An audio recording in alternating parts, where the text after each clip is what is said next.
Hello everyone, welcome to Meha's wonderful garden. आज का मेरा प्लांट है लकी प्लांट, जिसको जेड प्लांट भी कहते हैं। ये लोग कहते हैं कि जिस घर में ये होता है वहाँ पर सुख समृद्धि की कोई भी कमी नहीं होती। कुछ ही प्लांट्स ऐसे होते हैं जिनको लकी प्लांट की श्रेणी में रखते हैं, उनमें से ये प्रमुख प्लांट है। अब चूँकि आगे आ रही हैं बरसात, तो बरसात में इसकी केयर कैसे करनी है, क्योंकि गर्मियों में तो ये कोई भी केयर नहीं मांगता, लेकिन अगर बरसात में आप ध्यान नहीं देंगे तो ये ज़रूर आपके पास से ख़त्म हो जाएगा। कुछ बेसिक चीज़ें हैं जिनको ध्यान में आपको बरसात में रखना है। बरसात में ये बहुत ही तेज़ी से ग्रोथ भी करता है, वहीं दूसरी तरफ अगर ध्यान नहीं देंगे तो ये ख़त्म होने का इसका डर भी रहता है। तो इसलिए कुछ चीज़ें हैं जो मैं आगे बताने वाली हूँ, तो चलिए शुरू करते हैं। सबसे पहली बात, अगर आपके पास ये प्लांट नहीं है तो ये मौसम बहुत ही अच्छा है। बरसात ऐसा सीज़न है जिसमें कोई भी प्लांट बहुत ही अच्छे से चल जाता है। तो अगर आपके पास नहीं है तो 50 रुपीज़ या 40 रुपीज़ का आपको नर्सरी से मिल जाएगा, या पास में इसका प्लांट अगर लगा है तो ऊपर की बस थोड़ी सी टिप ले आइए और मिट्टी में, जो रेतीली मिट्टी होती है, उसमें लगा दें। लगाते समय किसी भी तरह की कोई कंपोस्ट ना डालें। मुश्किल से 10 दिनों में एक हेल्दी रूट आ जाएगी आपकी कटिंग में, उसको आप कंपोस्ट वाली मिट्टी में लगा दीजिए। मिट्टी हमेशा रेतीली ही इसकी रखनी है। क्योंकि जो चिकनी मिट्टी होती है वो बहुत ही हार्ड होती है, उससे पानी जल्दी नहीं निकल पाता, ड्रेन नहीं हो पाता, जिसके कारण इसकी जड़ें जो हैं गलने लगती हैं। जो चिकनी मिट्टी होती है उसमें प्लांट का अच्छे से विकास नहीं हो पाता, इसलिए जब भी इसके लिए मिट्टी बनाएं उसमें रेत की मात्रा अधिक रखें। फिर जब आप नई मिट्टी में, कंपोस्ट वाली मिट्टी में आप प्लांट को लगा देंगे, आगे जो आने वाले 3 महीने हैं बरसात के, उसमें आपका एक हेल्दी प्लांट, जैसे आप मेरा देख रहे हैं, तैयार हो जाएगा। बहुत ही जल्दी बरसात में प्लांट ग्रोथ करेगा। अब देखिए, कुछ इसके पहले जो मैंने वीडियो शेयर किया था, मैंने अपने प्लांट को शेप देने के लिए उसकी हार्ड प्रूनिंग की थी। तो ये देखिए, ये है प्लांट वो, और देखिए नई ग्रोथ आई हुई है।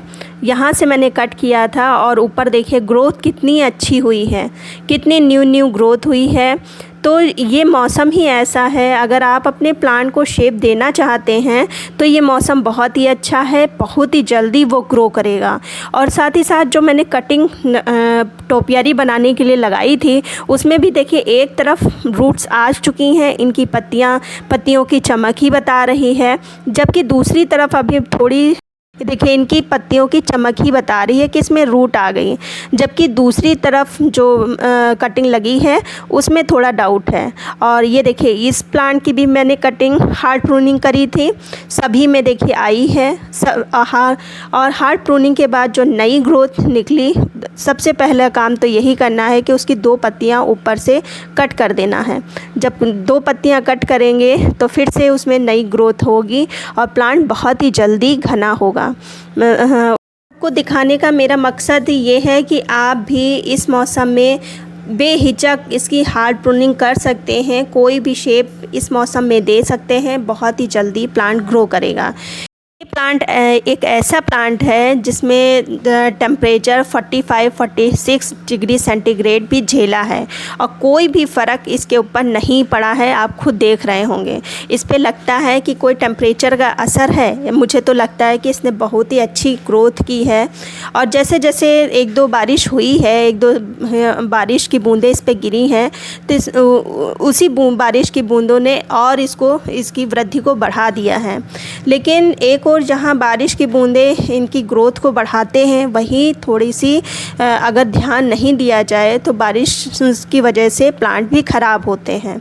बारिश में थोड़ा सा इन पे ध्यान रखना है। स्टार्टिंग की 1-2 बारिश में आप इनको रख सकते हैं, लेकिन जब बाद में लगातार जब बारिश होती है, 2-2 3-3 दिन लगातार बारिश होती है, तो उस बारिश से इनको बचाना है, क्योंकि इनकी रूट में, स्टेम में, पत्तियों में, सभी में पानी होता है।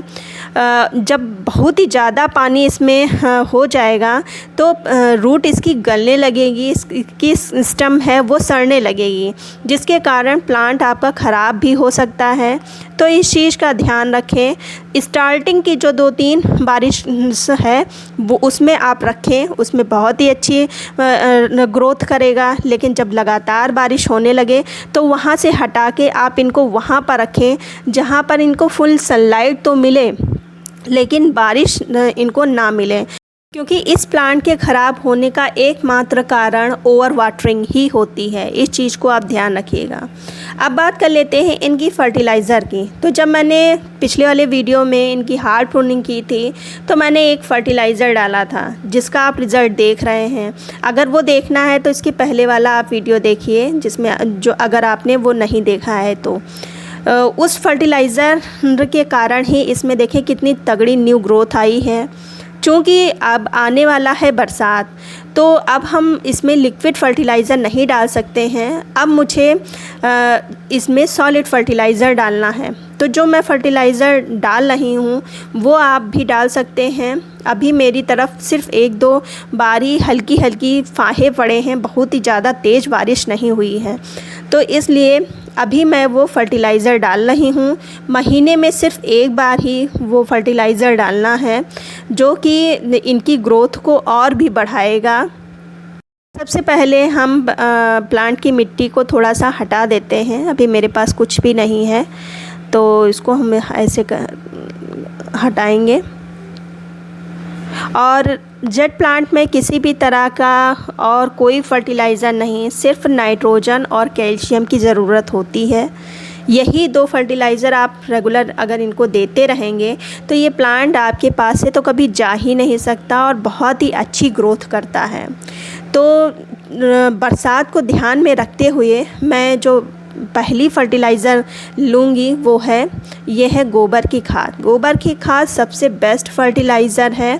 तो इसमें मैंने ज़्यादा नहीं लिया, सिर्फ 8 इंच का ये पॉट है तो इसलिए मैंने 2 चम्मच लिया है, बस इतना ही काफ़ी है। और जो दूसरी चीज़ हम लेंगे ये इतनी सी लेनी है। 8 इंच के पॉट में ये भी मुझे ज़्यादा लग रही, थोड़ी कम कर देते हैं, बस इतनी सी लेनी है।